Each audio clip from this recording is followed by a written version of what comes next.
So what happens if you're unhappy with the level of broadband service you're currently getting? Well, this is America.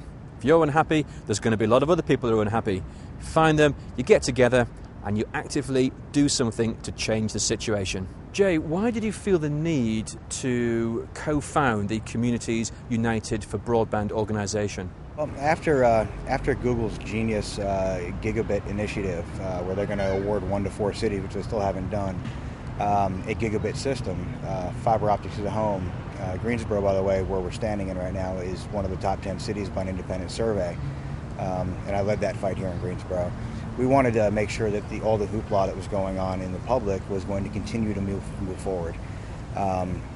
You had 200,000 individuals, not cities, but 200,000 individuals that took their time to go online and tell Google why they wanted that kind of speed, which is a good argument against when the telecoms, the industry folks say, well, we know what our customers want and they want 10 megabits per second. Well, obviously not. We wanted to keep that train rolling, keep the conversation going. The genius behind Google's initiative wasn't that they're going to award a system or 4 systems. It was that they got an entire country talking about a subject that's desperately needed to be talked about. Higher speed, higher capacity, infrastructure, 21st century technology compared to the 20th century technology we all still have coming into our homes today. So if you're living in a city or town and you're unhappy with the level of broadband and cable services you're getting, what do you do about it? How do you go about improving things? Well, you talk to your local politicians. Talk to them about how broadband is a great economic development tool to bring jobs in. We've seen that in Chattanooga just recently. Chattanooga, when they had just 100 megabits per second, landed the first Volkswagen manufacturing plant in America. That's a manufacturing jobs coming to America, something we've been shipping overseas for years now. We have call centers popping up all over the place across our country, and typically these call centers go where there's huge amounts of broadband and capacity. Bristol, Virginia, on the verge of extinction. Tumbleweed going through their downtown streets. I mean, it was literally a dying city. Revived their city through putting their own network up, hybrid network of fiber to the home and wireless, and landed call centers for CGI and Northrop Grumman, huge companies. That brought jobs to the community and re-sparked their economy. So you can argue with your politicians that it's an economic development tool. It's also a quality of life tool.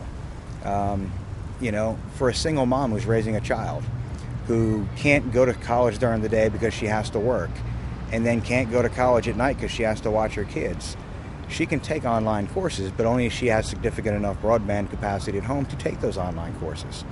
A chance for somebody to dig themselves out of a financial hole that they otherwise might not have a chance to do if you have broadband in town. Telemedicine. There's all kinds of arguments you can make for broadband. And I'm sure everybody's rehashing those over and over, but they're legitimate arguments. Go to your politicians, talk to them, see where they stand on it, see if they'll fight for it. So there must be some conflict, surely, between a municipality who's offering their own service and the commercial telco or cable co. Well, the telcos and cable cos would tell you that. I don't know if it's so much a conflict. I'm a very adamant believer in if the telcos and cable cos were offering the services that communities wanted in the first place, that cities and county governments or state governments wouldn't want to get into business to compete with them in the first place. Going back to the 200,000 Google applications from individuals, that tells you that 200,000 people across this country that happen to have Gmail accounts that happen to take the time. That's a small percentage of folks, but a large percentage of folks over a small period of time want faster service, want better service. One of the visions of Communities United for Broadband is that every one of these communities is its own market, and every market has its own needs. So what might be right for one city might not be right for another. Each city knows its own needs. Each market knows what it wants to buy as consumers. And it's up to our local politicians and our local activists to fight for those things. And yet for some municipalities who have been trying to offer their own broadband services, they've come up against legislation trying to prevent them from doing so. In North Carolina, the last 4 years, Time Warner Cable has sponsored legislation, and we got that as a wholehearted admission from this year's Time Warner representative, Senator David Hoyle, in a very candid moment that admitted Time Warner wrote the legislation. to try to stop communities from doing this, from competing with them. Essentially, I guess ensuring their monopoly, which I believe has antitrust issues as well. You can't cry for a free market and only have one player in a market. To have a market, you have to have competitors. So I would argue that they can try to stop this all they want, but in the end, I think good politicians who really care about their constituents and care about the future economic development of their state or their community, they're going to get on board with broadband. They're going to get on board with smart grid electrical technology, things that are going to be green initiatives. They're going to bring jobs that are going to essentially lift a 20th century city into a 21st century city. Here in Greensboro specifically, and as I talk about Greensboro a lot, as I've been here for 20 years, this started out as a tobacco community. And then when tobacco went, the mills came in, and we had manufacturing and textiles. And when those jobs left and went overseas, we were stuck with nothing. We were stuck with this giant recession. What this kind of technology does is allows for innovation and different sorts of companies to come in. So you can have a multifaceted business community and not rely on just one industry as we have over the course of our history. A good city will learn from its mistakes. We've made that mistake twice. I don't want to strike out, to use baseball terms, and make that mistake a third time. Now, you mentioned Bristol, Virginia. The congressman there is Congressman Rick Boucher, and he's tried and failed a few times to put through a bill to prevent local legislation that will inhibit municipal broadband access. What's going wrong? Quite an easy answer to that predicament.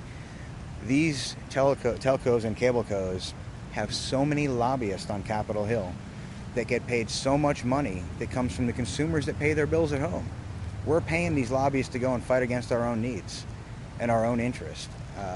The only folks we have fighting on our side, folks like the free press, good congressmen like Congressman Boucher, folks like Jim Ballard, who's a D.C. lawyer, who fights on behalf of and tries to work between the private industry and the public industry.